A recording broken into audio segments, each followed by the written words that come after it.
Hey guys, this is Trent Steele, Director of Safety and Security of a mega church and a couple of K through 12 schools here in the United States.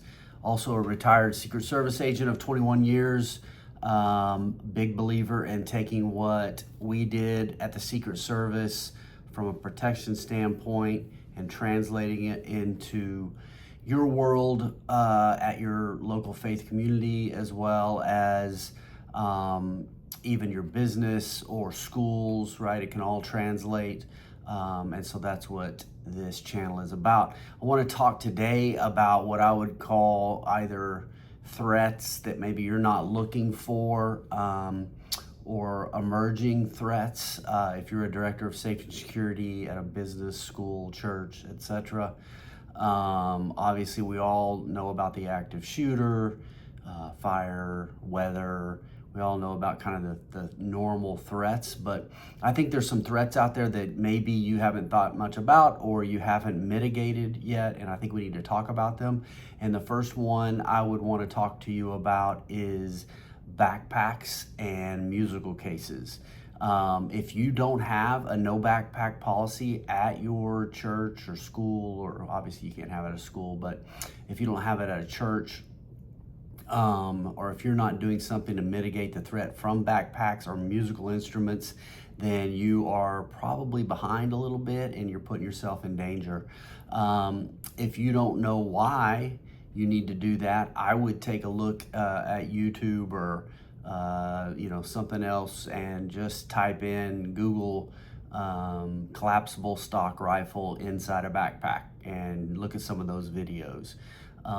Or take a look at the history of the Ariana Grande concert in London, where the guy waited for the concert to get out, and as people began to file out, he set off a backpack explosive that killed 19 people. So you have a threat from that. Whether or not you want to think it's a big enough threat for your church, it is, because churches are the front line of the culture war right now. And so you have a responsibility to mitigate that threat. What we've done here is we have a no backpack policy. Musical cases and backpacks of people that we've vetted and trust get a hard tag that has got a number on it that's assigned to them. Otherwise, sir, we're glad you're here, but you can't bring that backpack in. You'll have to leave that in your car. So we're not letting people bring them in.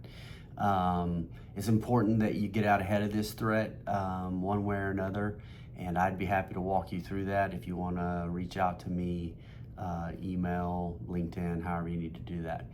The next threat I want to talk to you about, you're probably familiar with this one, but it's something you do need to be thinking about, especially for outdoor events, and that is vehicle-borne IEDs, VBIEDs.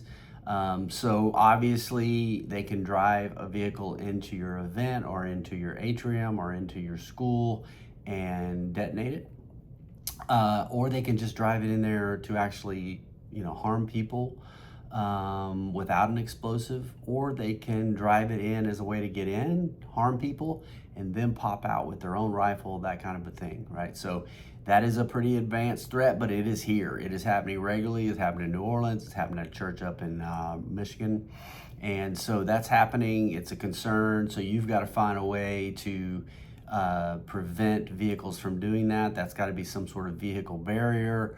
It's got to be serpentining so that the vehicle can't gain speed. There's a million different ways to do that, but you got to get out ahead of that. Make sure that your outdoor events are getting secured for that. The third one that I would want to talk to you about, and it's crazy because they can be so helpful for us from a security standpoint, but they're a big danger as well, and that is drones, right? We live in a world where drones are everywhere. Everybody's got a drone. They're flying them all over the place. And it's great if you want to get up on top of a building and make sure there's nobody up there. If you want to check your parking lot out, right? So from a security perspective, they can help us. But if you are have an outdoor event and somebody's put a payload on a tiny drone that they drop on your event, you could have a really bad day, right? So we have a no drone policy here at my place. Any drones that are up, we're looking for the operator and it's coming down. We'll clear the area out if it's up above us. If our media team or whatever wants to utilize a drone, we ask that they give us a heads up so we can put it out as an authorized drone. But we are very vigilant about watching out for drones as well. So, and then the fourth one I want to talk about, and I've been kind of screaming about this one because I can see it coming for us here in the United States, because it has already hit Europe pretty harshly. And that would be just the firebomb, right? It's hard to plan an attack where I come in and do damage to you while you've got security guards there and that kind of a thing. It's much easier for me to wait till you have almost no one on your property, maybe one security guard, midnight guy that's fighting hard to stay awake or something, and I come by and I throw a firebomb, some sort of a Molotov cocktail type deal, into your window, into your building, and set it on fire. That's happened several times. The most famous is the Cathedral of Notre Dame, sorry. And but it's happened 3 times in New York City just since April. So it's important that you are doing what you can to mitigate that threat, making sure that your overnight guys are keeping an eye on it. If you have some sort of AI detection on your cameras that alerts you after 2 a.m. or whatever, after midnight when someone's on property, you should. If you don't, it's not that expensive to get that on there these days. So anyway, those are 4 that I can think of off the top of my head. I would argue also another one would be kind of a long range threat from a rifle that you probably ought to mitigate. You can do that with drones. You can do that with various ways. Just having someone go up there and check a building that's close enough to be a problem for you. You know, if we were letting out on Sunday morning, or if my school was letting out and I had somebody on a building close enough, we could have a real problem that day. So I would mitigate that threat as well. So that's 5 just off the top of my head.